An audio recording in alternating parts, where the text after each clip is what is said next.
Matematika asik. Halo, hai semuanya. Pada video kali ini kita akan membahas tentang tabel distribusi frekuensi relatif dan tabel distribusi frekuensi kumulatif. Oke, yang pertama kita akan membahas tentang tabel distribusi frekuensi relatif. Tabel distribusi frekuensi relatif adalah tabel yang frekuensinya kita nyatakan dalam bentuk persentase. Jadi, kita harus mengubah bentuk asli dari frekuensi menjadi bentuk persentase. Caranya gampang sekali. Caranya itu kita menggunakan rumus frekuensi pada suatu kelas, misalnya kelas pertama dibagi dengan jumlah frekuensi secara keseluruhan dikali dengan 100%. Oke, sekarang kita ambil contoh untuk kelas yang ketiga.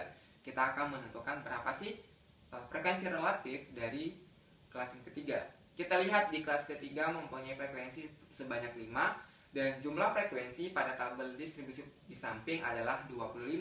Maka untuk menentukan frekuensi relatif dari kelas ketiga kita dapat membagi 5 dibagi dengan 25 dikali 100%. Maka hasilnya 20% untuk frekuensi relatif di kelas ketiga. Nah, begitu juga dengan kelas-kelas yang lainnya. Coba deh kamu cari untuk frekuensi relatif kelas lainnya, yaitu kelas 1, 2, 4, dan 5. Kemudian kamu totalkan, hasilnya pasti mendekati 100%. Kemudian ada tabel distribusi frekuensi kumulatif. Seperti di samping terlihat bahwasanya ada dua macam jenis tabel distribusi frekuensi kumulatif, yaitu lebih dari dan kurang dari. Nah, tabel kumulatif ini adalah tabel yang frekuensinya kita jumlahkan. Nah, nanti ada perbedaan nih antara lebih dari dan kurang dari. Itu akan kita bahas lebih lanjut setelah ini. Nah, yang pertama kita akan membahas tentang tabel distribusi frekuensi relatif lebih dari. Nah, ingat ya, untuk lebih dari ini kata kuncinya kita menjumlahkan dari bawah. Dari bawah ke atas kita jumlahkan. Nah, apa sih yang dijumlahkan? Tentu saja yang kita jumlahkan adalah frekuensi aslinya. Oke, coba kita jumlahkan menggunakan tabel di samping. Kita lihat kelas yang paling bawah itu mempunyai frekuensi 2. Kemudian kita naik kelas ke atasnya itu mempunyai frekuensi 8. Maka frekuensi kumulatif untuk kelas keempat itu menjadi 10. Kenapa 10? Karena kita menjumlahkan 2 dan 8. Begitu juga untuk frekuensi kumulatif di kelas ketiga.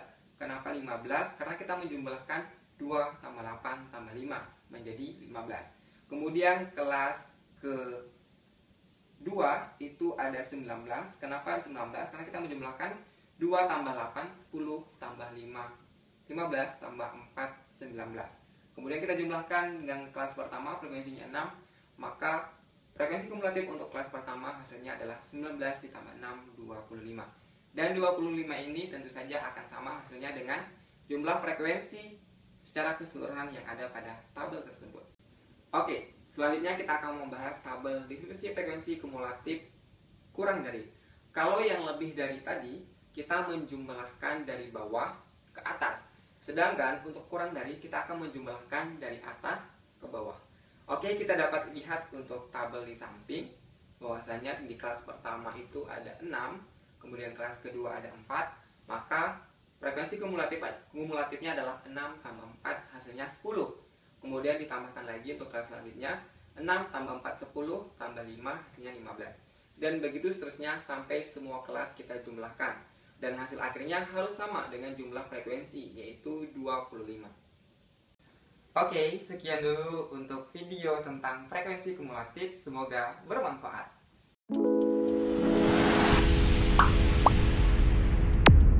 Metik Matematika asik.